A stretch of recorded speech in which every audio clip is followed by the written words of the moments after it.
Por colaborar con la justicia en diversos procesos, John Pollitt, hijo del excontralor Carlos Pollitt, solicitó a la jueza de su caso en Estados Unidos una condena reducida de 28 meses de prisión. El caso de la familia Pollitt suma un capítulo inesperado y mucho más íntimo. Ahora no solamente se trata del excontralor general del Estado preso en los Estados Unidos por corrupción, sino también de su hijo John Pollitt, quien admitió ante una jueza federal haber participado en un esquema de conspiración para el lavado de dinero ligado a los sobornos de Odebrecht. El señor John Pollitt ha colaborado y ayudado en el enjuiciamiento de otros posibles acusados. Solicita respetuosamente que este honorable tribunal considere sentenciarlo a un periodo máximo de 28 meses de prisión. Cuando una persona se declara culpable de cargos, puede ser de un cargo, puede ser todos los cargos, o puede ser de más de un cargo. No significa que la persona tiene que cooperar. La persona puede cooperar, está a su disposición si el gobierno americano está dispuesto. También cooperar no significa solamente dar información acerca de otras personas. Muchas veces cooperar es entregar propiedades. El pasado 12 de noviembre del 2024, John Pollitt se declaró culpable de los delitos por los cuales estaba siendo imputado. Su defensa solicitó a la jueza Caitlin Williams una pena reducida de 28 meses de prisión, alegando que su rol fue menor y que al inicio no sabía que el dinero provenía de corrupción manejada por su padre. Pero el dato más crudo es el económico en este proceso judicial, pues la Fiscalía norteamericana calcula que fueron 16.5 millones de dólares, sujetos a decomiso de fondos movidos a través de empresas pantalla, préstamos simulados y estructuras offshore entre el 2010 y el 2018. Todo esto estaría vinculado al sistema de sobornos de Odebrecht, en el cual habría participado Pollitt cuando ejercía como contralor.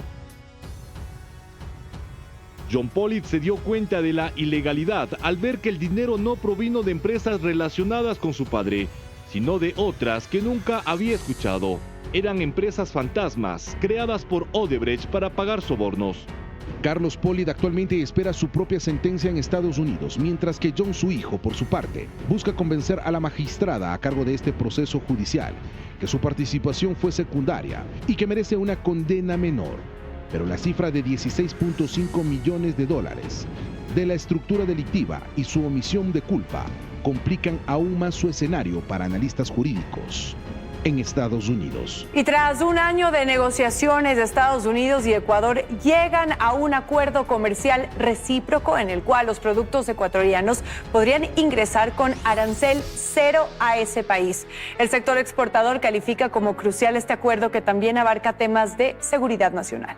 A una firma de que ciertos productos ecuatorianos ingresen a Estados Unidos con arancel cero, el país norteamericano y Ecuador logran un acuerdo marco en el cual se establecen compromisos relacionados a un comercio recíproco. El anuncio llega tras 6 rondas de negociaciones desde mayo, lideradas por el presidente de la República, Daniel Noboa, y el ministro de Comercio Exterior y Producción, Luis Jaramillo. Ecuador, dentro de estas conversaciones, las cuales se abrieron para 25 países, fue la nación líder que allanó el camino, logrando hoy por hoy este convenio, que no solo se queda en lo comercial, sino que también abarca temas en seguridad nacional y cooperación social. En materia exportable, el acuerdo es calificado por la Federación de Exportadores del Ecuador como crucial. No obstante, a criterio del sector, habrían productos que necesiten una segunda ronda de negociaciones para que puedan verse beneficiados. Se espera que para inicios del 2026 ambos países ya puedan haber concretado la firma oficial del acuerdo y establecer un cronograma de los productos que serán desgravados. Y aumentar la edad para ser asambleísta, blindar la dolarización, revisar las facultades de la Corte Constitucional y eliminar el Consejo de Participación Ciudadana son parte de las propuestas de reformas que plantean analistas y legisladores. En lo que todos coinciden es en que la instalación de una asamblea constituyente podría ser el espacio perfecto para el análisis de cambios estructurales en el país. Quiero justicia indígena, no quiero justicia indígena. Quiero que los jueces sean elegidos por votación. Quiero que la reducción de los asambleístas, más o menos. Hay cosas que como sociedad tenemos que reconocer que tenemos que cambiar. A las propuestas que están en firme, Henry Cucalón plantea al menos revisar las facultades que tienen los jueces de la Corte Constitucional. Explica por qué. Le pongo un ejemplo. El rol que tiene en la práctica la Corte Constitucional de colegislador, de darle instrucciones de cómo deben hacer las leyes a la Asamblea Nacional, o decirle al gobernante cómo debe implementar políticas de gobierno. Eso creo que no debe ser su facultad. Cree que no solo debería concretarse la reducción del número de asambleístas. Plantea también establecer como edad mínima para ser candidato a la asamblea 25 años. Históricamente fue esa, y si existe una Cámara Alta o Senado, ponerle 30 o 35. Pero son temas que se pueden debatir. Lo importante es que haya una carrera política de por medio, de que cualquiera pueda ser candidato si cumple una determinada carrera política para representar a los ciudadanos. El analista Ramiro Rivera también habló de la importancia de quitar el financiamiento estatal a los partidos y movimientos políticos. ¿Para qué era el dinero para los partidos? Para que formen, para que estudien, para que promuevan liderazgos. No han utilizado nada, ni un centavo. Hay partidos que han justificado sándwiches, cirugías estéticas. Claro. ¿Sí? También se han entregado aportes para cambios estructurales en materia penal, reformas judiciales y más. En la Delegación Provincial Electoral de Pichincha se desarrollan las capacitaciones para los miembros de las juntas receptoras del voto, quienes se preparan para la jornada de este domingo 16 de noviembre, cuando los ecuatorianos regresaremos a las urnas por la consulta popular y referéndum. Hasta este sábado, los notificados pueden completar su instrucción para evitar multas. Diego Bolaños explica sobre las multas y seguridad durante las elecciones. Tenemos 4 sanciones. La primera, por no capacitarse, es el 10% de un salario básico, que es un valor de $47. Al no presentarse a sufragar, a votar, que también es el 10%, por no conformar las juntas receptoras de voto, es un 15% de un salario básico unificado, que es $70.50. Y por abandono injustificado de las juntas receptoras de voto, tenemos una sanción de 6 a 10 salarios básicos. Los recintos quedan en custodia de las Fuerzas Armadas internamente, y el 16, la parte externa ya es la seguridad de la Policía Nacional. Un nuevo operativo Apolo, ejecutado en varios distritos conflictivos de Guayaquil y Durán, dejó 37 personas detenidas. El ministro del Interior, John Reinberg, que encabezó las intervenciones que desarticuló a redes delictivas a la extorsión. Bueno, tenemos las facciones de los lobos y tiguerones, tenemos específicamente. Tenemos que continuar con las investigaciones para ir relacionando más, ¿no?, a estos detenidos, si tienen vinculación con otras facciones o grupos delictivos. Incluso se descubrió que algunos de estos grupos delictivos colocaban stickers en locales comerciales para identificar a quienes ya habían pagado la denominada vacuna. Las autoridades mencionaron que este tipo de operativos en los distritos más conflictivos de Guayaquil se mantendrán de forma continua, con el objetivo de reducir los hechos violentos que se han registrado en la ciudad desde que arrancó el año. 7 ciudadanos albaneses, 2 españoles, un colombiano y un dominicano eran parte de la red transnacional que operaba desde Ecuador y que fue desmantelada en el operativo Hércules Centinela 92. La investigación está relacionada con otras detenciones y millonarios decomisos de droga desde el 2022. Que manejaban 3 empresas por las cuales hacían las contaminaciones para el envío, y luego entre las compañías cambiaban entre ellos se cambiaban la representación. Entonces, hoy eres representante de una, mañana eres representante de la otra. En la comuna Juntas del Pacífico, en Santa Elena, las actividades se desarrollan con normalidad tras 5 días de funcionamiento de la cárcel del Encuentro. Los lugareños señalan que la presencia militar refuerza su seguridad. Hoy se cumplen 5 días desde el primer traslado de reos a la cárcel del Encuentro en Juntas del Pacífico. Y en esta comunidad, sus habitantes empiezan a adaptarse a su nueva realidad. La presencia de militares y policías incrementó en la zona desde el atentado en diciembre de 2024. Ahora, con la presencia de 320 reclusos, el resguardo se fortaleció. Son más de 300 uniformados los que controlan el movimiento dentro y fuera del centro penitenciario, y la supervisión se extiende a lo largo y ancho de todo el perímetro. La vía de ingreso al centro penitenciario desde el desvío a Zacachún hasta Juntas del Pacífico luce así, con baches y desniveles, mientras que desde el centro de la comunidad hasta la cárcel de máxima seguridad, la carretera es de tercer orden, un escenario similar al de toda la localidad. La carretera que viene de Guayaquil del 30 para acá está súper dañada.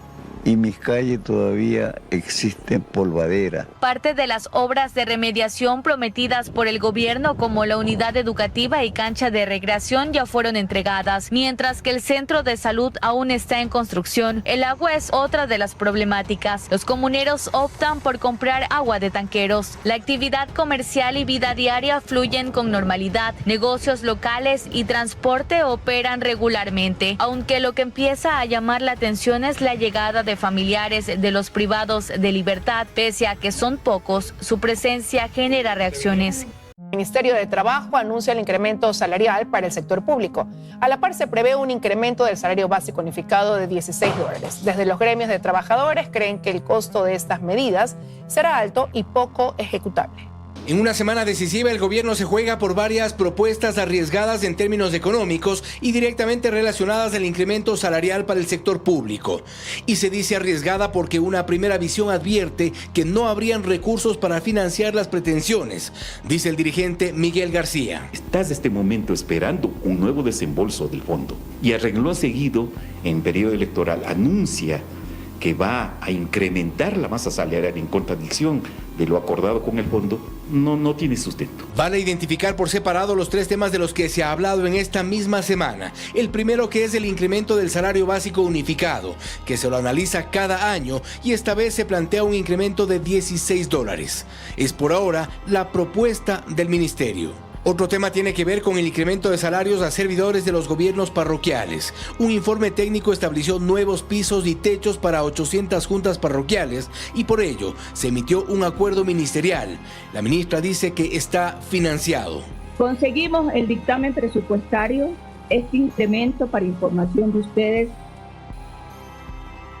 Este incremento en las juntas parroquiales se aplicará, por ejemplo, a los presidentes, vocales, secretarios tesoreros, secretarios y tesoreros. No obstante, identificamos un tercer tema relacionado a los salarios, y es la propuesta del incremento a todo el sector público, más de 300,000 trabajadores. Se plantea una subida de entre $40 y $250 con base a un informe técnico que, según el Ministerio de Trabajo, supone un gasto adicional de $450 millones anuales, y esto es lo que causa preocupación entre los dirigentes. Vemos que el déficit ya no será de 5.500 más o menos, sino de 6.000. Si bien el informe puede estar elaborado y evidentemente es un informe reciente, no podemos desconocer que el gobierno hace pocas semanas o pocos meses anunciaba la desvinculación de alrededor de 5.000 funcionarios y la fusión de ministerios.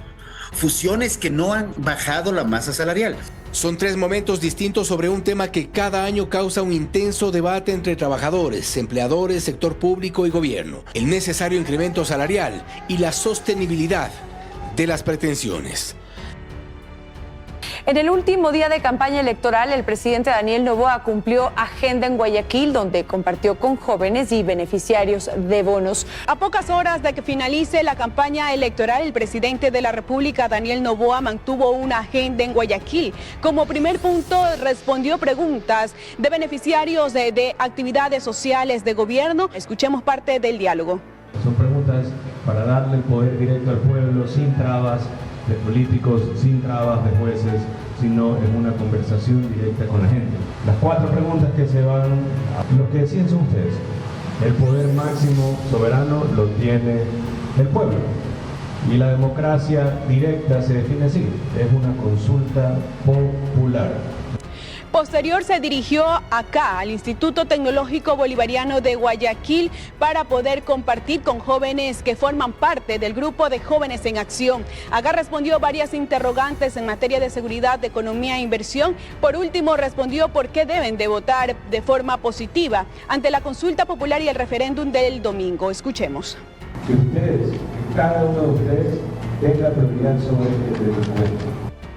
En cuanto al cierre de campaña, el primer mandatario se trasladará a la ciudad de Machala, en la provincia del Oro, donde él va a participar de un show artístico y posterior finalizará con un discurso dando o motivando a sus simpatizantes de este referéndum, consulta popular que se va a realizar el próximo domingo 16 de noviembre. Nosotros nos vamos a mantener atentos a las novedades y la agenda del primer mandatario.